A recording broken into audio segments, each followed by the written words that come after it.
converso hoje aqui no Papo com ela, com a doutora Natasha Slessarenko, e hoje a gente conversa um pouco mais sobre essas novas variantes do coronavírus e se isso de alguma forma impacta a imunização que já vem sendo feita em todo o país desde o final de janeiro. Doutora Natasha, muito obrigada por aceitar o nosso convite e já começo perguntando para a senhora. Essas novas variantes que já foram vistas em Manaus, que já foram vistas na África, elas de alguma maneira impactam a eficácia das vacinas que já estão sendo ministradas ao público do nosso país e do mundo? Na verdade, essa é uma pergunta que a gente ainda não tem uma resposta definitiva.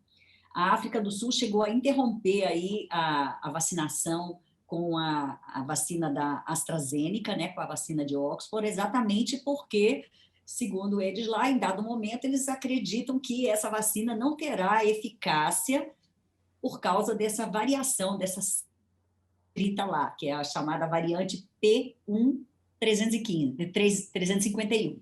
Então, essas variantes, na verdade, o que são? O que é uma variante, né? Uma variante é um vírus novo, diferente do vírus inicial. Então, a gente acredita que aquele coronavírus descrito em dezembro, em dezembro de 2019, na China, e que chegou aqui no Brasil, o primeiro caso publicamente conhecido foi dia 26 de fevereiro, esse vírus não exista mais.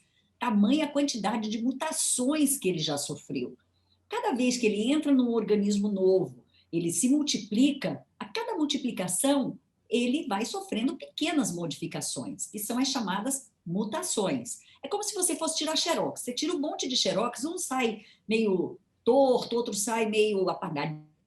Sim, desse jeito que acontecem as mutações. Então, a cada multiplicação, acontecem pequenas mutações. Mas essas mutações pequenas não levam à repercussão desse vírus, a nenhuma alteração comportamental desse vírus.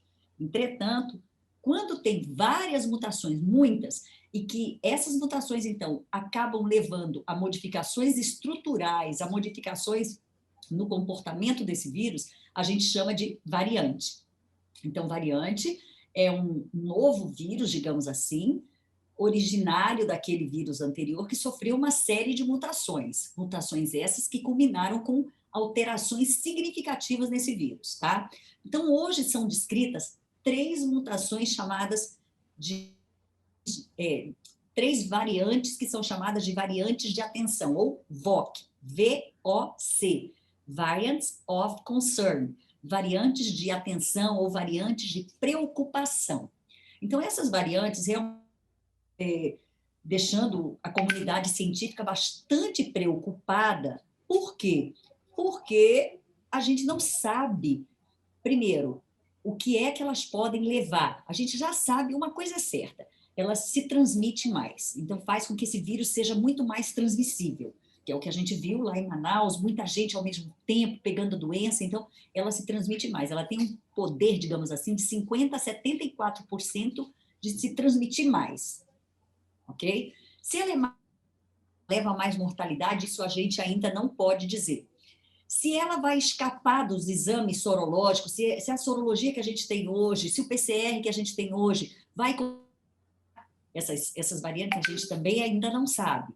E se a vacina também vai ser eficaz ou não, a gente ainda não tem essa resposta, tá? Então, essas variantes, as variants of concern, essas três, do Reino Unido, descrita em dezembro, que é a P1, a P117, a variante africana da África do Sul, que é a P1 351, e a variante de Manaus, que é a P1, chamada só de P1, tá? Essas três variantes realmente ainda estão aí sob investigação, mas a variante do Reino Unido e a variante da África do Sul, a gente já sabe que elas têm uma mutação em comum, que é a mutação N501Y, que é essa que faz com que o vírus se multiplique mais rápido. Já se sabe que essa mutação que ele sofreu fez com que modificasse um pedacinho da proteína da espícula desse vírus, que é a chamada proteína spike, que é aquela proteína superfície do vírus que dá aquela característica em coroa dele. Um pedacinho dessa proteína, chamada de RBD, Receptor Binding Domain, o domínio do receptor de ligação, que é exatamente o fragmento do vírus que se liga na nossa célula para que ele entre na célula e comece a se multiplicar e fazer a doença, foi exatamente aí que ocorreu essa mutação, nesse receptor, nesse pedacinho, no RBD. E aí, então, faz com que esse RBD se ligue mais fácil na superfície da nossa célula, o vírus entre mais rápido na célula, se multiplique mais, tenha maior carga viral. Então, isso já é sabido, que a cepa, essa variante do Reino Unido, a variante da África do Sul, tem essa mutação. Ou seja, ela se multiplica mais rápido. A cepa de Manaus, a variante de Manaus, por enquanto está sendo chamada de P1, também tem essa característica de se multiplicar muito mais rápido, de promover maiores cargas virais.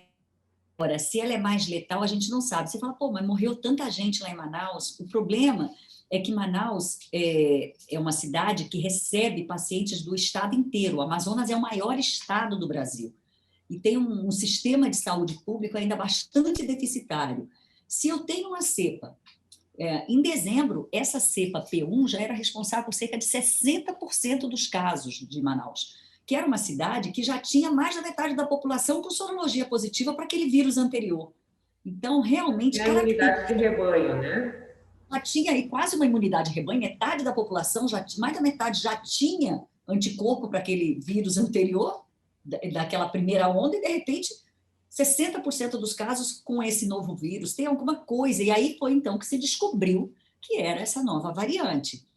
Então, o sistema de saúde pública de Manaus é um sistema frágil, né? É um sistema que recebe pacientes desse maior estado do Brasil. Então, como é uma cepa muito rápida, não muita gente ficou doente ao mesmo tempo. E isso, obviamente, levou ao colapso pela segunda vez do sistema de saúde no Amazonas. Faltou oxigênio, e foi aquele drama, foi aquela coisa terrível que nós acompanhamos aí pela imprensa e que dava, assim, verdadeiro... uma sensação de impotência para nós médicos muito grande. Essa cepa P1 ainda não está totalmente definida, quais são as mutações dela, o que ela promove, mas, enfim, é uma cepa que está deixando a gente bastante assustado. Doutora Natasha, a gente está dizendo dessas variantes no Reino Unido, na África do Sul e também em Manaus. Existem casos de variantes que estão sendo investigados em Mato Grosso? Existe alguma suspeita que pacientes daqui também tenham sido contaminados por essas novas variantes? Com certeza, Michele. A gente tem casos assim no Brasil inteiro, só que, infelizmente, o nosso país não tem a capacidade de fazer o sequenciamento genético desses vírus e dizer realmente, olha, essa cepa é a cepa de Manaus, essa cepa é da África do Sul. Então, já foram aqui, a gente já identificou, dia 31 de dezembro, inclusive, a nossa rede de laboratórios foi a que identificou os 2 primeiros casos da cepa do Reino Unido aqui no Brasil. Então, isso em dia 31 de dezembro, ou seja, já tem aí algum tempo que já tinha cepa circulante do Reino Unido aqui no Brasil. Temos aí várias centenas de casos em investigação, só que, como eu te falei, a gente tem uma rede de laboratórios pequena para fazer esse sequenciamento genético. Não é qualquer laboratório que faz. São laboratórios específicos, como o Adolfo Lutz, em São Paulo, o Evandro Chagas, no Pará, a Biomanguinhos, né, a Fiocruz, no Rio de Janeiro. E eu li uma reportagem que o governo, o Ministério da Saúde, iria tentar descentralizar e passar para os LACENs, né, os laboratórios centrais de cada estado, fazer o sequenciamento. Por quê? Por que isso é importante? No início da pandemia, se falava em testar, testar, testar. Então, para quê? Para a gente reconhecer quem era positivo, isolar, tomar as medidas de proteção e enfim, tentar não deixar com que o vírus se disseminasse. Agora, nessa segunda onda, a gente já está falando de sequenciamento viral. Por quê? Porque o vírus mudou. E aí a gente não consegue fazer esse sequenciamento para dizer se realmente é um vírus diferente, que vírus diferente é esse, é a cepa. A gente está falando da variante da África do Sul, está falando da variante de Manaus, está falando da variante do Reino Unido. Agora, eu não tenho dúvida de que a variante, todas essas variantes já estão circulando aqui no Brasil. Não tenho dúvida. Porque os pacientes de Manaus foram deslocados para outros lugares. E com isso acabam levando o vírus, entendeu? Inclusive, o Cuiabá recebeu pacientes de Manaus, né? Recebeu de Rondônia, enfim, E a gente precisa ser solidário, precisa receber. Se a gente tem condição, vamos receber. Mas, infelizmente, é uma doença que dissemina-se muito rápido, né? E uma coisa que é super importante a gente referir, que, assim, o vírus sofre mutação, é um processo natural do vírus, ele mutar. Ele fazer mutação é normal. E sabe por que ele faz mutação? Para tentar driblar o nosso sistema imune, para enganar a gente, para a gente não destruir com ele já na primeira vez. Então, ele faz isso, faz parte do processo natural do vírus. Até que o coronavírus, o SARS-CoV-2, que é esse vírus que está dando essa pandemia, ele não é dos piores em termos de mutação, não sofre muita mutação, diferente do vírus da gripe, que sofre muito mais mutação. O H1N1, o H3N2, o H2N3, enfim, os outros vírus da gripe acabam tendo um perfil de mutação muito maior, né? Doutora Natasha, quando a gente pensa que a gente está vivendo essa segunda onda, em função dessas variantes, como a senhora disse, ele se modifica para que ele possa burlar o nosso organismo e assim causar infecção, né? Os cuidados, eles mudam ou continuam sendo os mesmos? Existe alguma coisa que a gente possa fazer em relação a isso? Os cuidados são os mesmos, Michele. É o uso, as 6 regrinhas de ouro, né?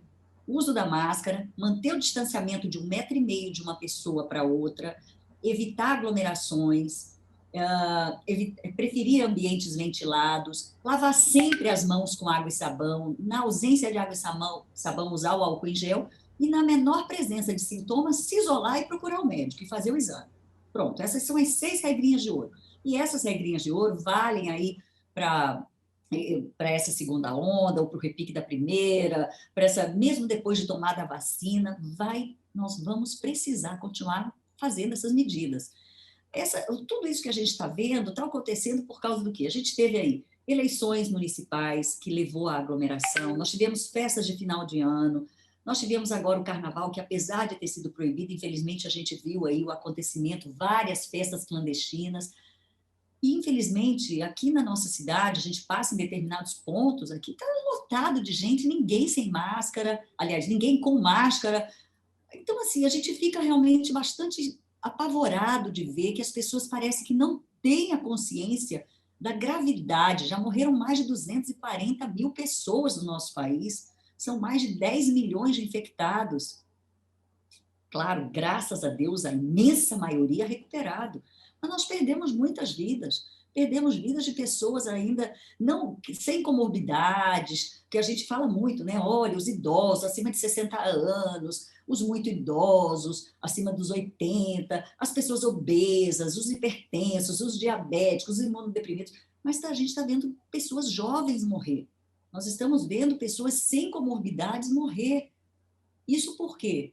Porque a doença é uma doença traiçoeira. E eu percebo que muitas vezes as pessoas não têm a plena consciência da gravidade do caso.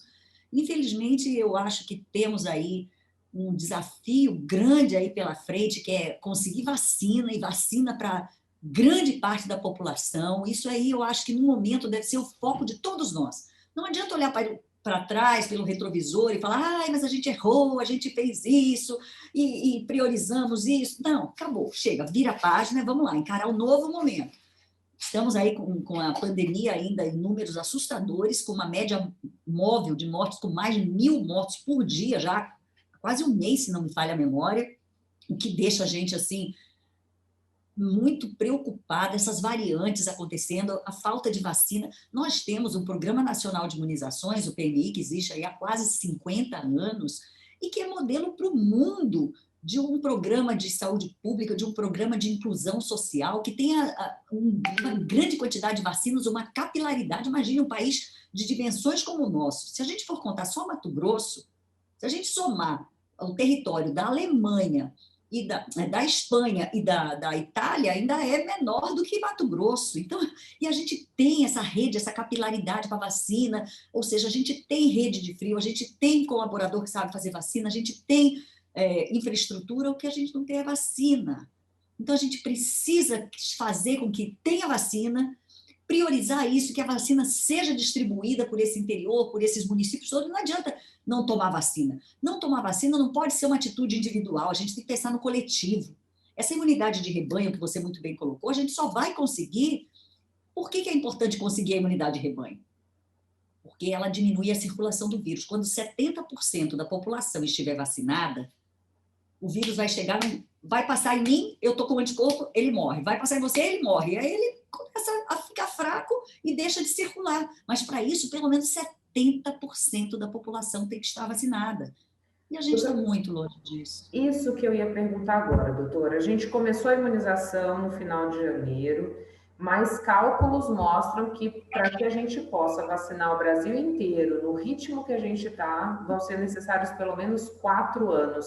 Cálculos por pesquisadores da USP que foram feitos. Né? A senhora disse, é preciso parar de olhar para trás e fazer o dever de casa e a gente avançar no que diz respeito às vacinas. A gente tem aqui a Fiocruz, a gente tem o Butantan.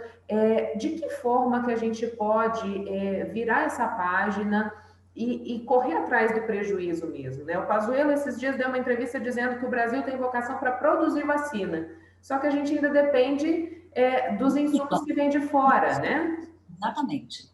A gente depende dos insumos que vêm da Índia, depende da vacina que vem da China, mas nós temos o Butantan, nós temos a Fiocruz, que são entidades aí centenárias e que têm aí toda uma história de grande respeito e credibilidade na produção de vacinas. As vacinas do nosso PNI, nós temos aí uma enormidade de vacinas, são produzidas muitas delas aqui no Brasil por essas instituições. É claro que nós precisamos aí de uma colaboração, de uma rede de colaboração. Nenhum país do mundo vai conseguir vacinar todo mundo. São mais de 7 bilhões de pessoas no mundo. Não se consegue, nenhum país vai conseguir. Então, a gente precisa de uma rede de colaboração, que os países se ajudem, que os países mais do que nunca, essa solidariedade, essa empatia, de realmente formar essa rede. O que a gente pode fazer nesse momento? Então, começar a se produzir vacina aqui, que esses IFAs, que são os insumos farmacológicos ativos, que estão vindo ainda estão vindo do exterior para cá, que a gente consiga já começar a produção deles aqui, que a gente consiga envasar, já está invasando, envasamento já está acontecendo aqui no Brasil. Então, já chegou, esses dias mesmo, acho que semana retrasada, chegaram vários litros aí da vacina só para ser envasada no Brasil, que as primeiras doses chegaram já prontas, completamente prontas já, para dar, para aplicar, só para botar no braço. Agora não, agora já conseguem envasar, já conseguem, e a produção, essa transferência de tecnologia já está prevista, né, nos contratos assinados. Então, é uma questão de fazer a coisa andar, de manter boas relações comerciais com China, com Índia, que são os 2 grandes países, tanto na produção de vacinas, quanto na produção dos insumos, e tocar o barco para frente, é fazer acontecer. Agora, todo mundo está de olho na China e na Índia. Esse é o problema. E acho que a gente, de repente, pode ter perdido aí um certo tempo, mas não vamos olhar para trás. O negócio é olhar para frente. O que é que a gente pode fazer? Então, é fazer um planejamento. Ninguém tem uma capilaridade como a nossa. O mundo todo a gente pode ser exemplo para o mundo de vacina, desde que a gente tenha a vacina. O problema é esse, a gente não tem a vacina. E, ao chegar a vacina... É possível produzir aqui, doutora? Claro que é possível. Mas isso depende de vontade do governo, por exemplo? Não diria só de vontade do governo, né? Tem que ver as cláusulas contratuais, porque, como eu te falei, a transferência de tecnologia já está garantida em contrato, entendeu? Agora, era uma transferência de tecnologia que ia acontecer dali a não sei quanto tempo. Então, é que o mundo todo está de olho nesses 2 países, está recebendo desses 2 países. Então, quem assinou o primeiro contrato, você vai receber não sei quantos milhões de vacina, você não sei quantos milhões, isso já está sendo contemplado. Infelizmente, nós não estamos ainda nessas primeiras listas, né? Mas eu acho que o governo tem feito muito a sua parte, sabe? O fato de, por exemplo, a Anvisa só liberava vacinas cuja fase 3 tivesse sido feita no Brasil. Então, isso era um problema que emperrava outras vacinas de entrar. Então, a gente já teve a Janssen, por exemplo, que é uma vacina, é a única que tem uma única dose, fez a fase 3 aqui no Brasil, está fazendo a fase 3 no Brasil. Então, é uma possibilidade, é mais uma vacina. A Sputnik não fez a fase 3 aqui no Brasil, mas já entrou com o pedido para poder ter essas vacinas aqui. E a Anvisa está certíssima ao exigir uma série de documentos, porque a Anvisa é o órgão regulador disso. É quem vai dizer se a vacina é ou não é, não só eficaz, mas se ela é ou não é segura, se ela é ou não é imunogênica. Então, a Anvisa tem realmente que manter os seus protocolos. Agora, ela pode usar aí vacinas que tenham sido... A Sputnik está sendo usada no Chile, aqui no nosso lado, está sendo usada na Rússia. Então, uma vez que se tem aí toda a documentação, isso realmente abrevia o tempo, né, de liberação da vacina aqui. E aí é mais uma possibilidade. Tem Doutora aí, Natasha, pode tem aí outra concluir. vacina também, né, indiana, que é a Covaxin, é uma outra vacina também de vírus morto, tal. Então a ideia é essa, é ter mais possibilidades. Tem esse consórcio de vacinas que o Brasil participa, enfim, Nossa, facilite, né? é fazer parceria, é manter boas relações comerciais com esses países, dar a mão e todo mundo vamos lá, que a gente tem um inimigo invisível e que está nos deixando aí completamente refém dele, né? Doutora Natasha, muito obrigada pela participação aqui no Papo com ela, com essas informações importantíssimas para que a gente se mantenha atualizado a respeito do vírus.